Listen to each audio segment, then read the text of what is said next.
네, 오늘 국회 본회의에는 더불어민주당 전당대회 돈봉투 의혹의 중심에 있는 윤관석, 이성만 의원에 대한 체포동의안 표결안 건이 상정될 예정입니다. 네, 국민의힘은 가결 압박을 이어간 반면에 민주당은 조심스러운 분위기가 읽히고 있는데요. 국회 취재 기자 연결해서 자세한 내용 들어보겠습니다. 자, 임혜준 기자 전해주시죠. 네, 오늘 오후 2시 본회의에서는 윤관석, 이성만 의원에 대한 체포동의안을 상정해 표결에 붙입니다. 두 의원은 지난 2021년 민주당 전당대회를 앞두고 송영길 전 대표의 당선을 위해 돈봉투를 돌렸다는 의혹으로 구속영장이 청구됐는데요. 불체포 특권이 있는 현역 의원이 법원의 구속 심사를 받기 위해서는 본회의에서 재적 의원 과반 출석에 출석 의원 과반의 동의가 필요합니다. 사실상 민주당의 동의 없이는 체포동의안 안건은 이번에도 국회 문턱을 넘기가 쉽지 않은 실정입니다. 국민의힘은 가결 압박을 이어갔습니다. 민주당이 이번에도 체포안을 부결시키면 국민적 분노에 직면하게 될 것이라며 오후 의총에서 여당은 가결을 당론으로 정하겠다고 예고했는데요.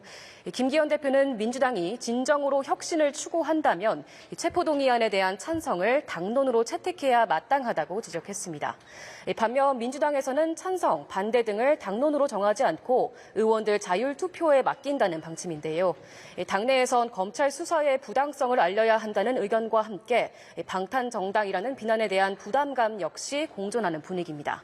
한편 당사자인 윤관석 의원은 오전 SNS에 억울함을 밝히고 검찰의 무도한 야당 탄압을 이겨내겠다고 적었습니다.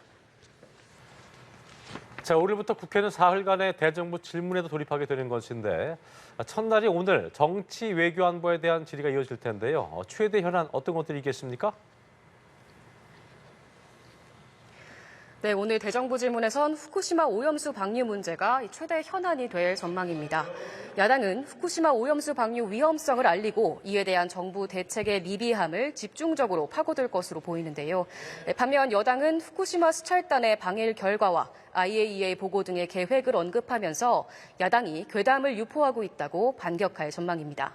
이 밖에도 싱하이밍 주한 중국 대사의 최근 한국 외교 정책과 관련한 발언이 도마 위에 오를 것으로 예상되는데요. 여당은 해당 발언은 명백한 내정 간섭에 해당된다고 비판하는 동시에 이 대표가 이를 방관했다며 공세를 펼칠 것으로 보입니다.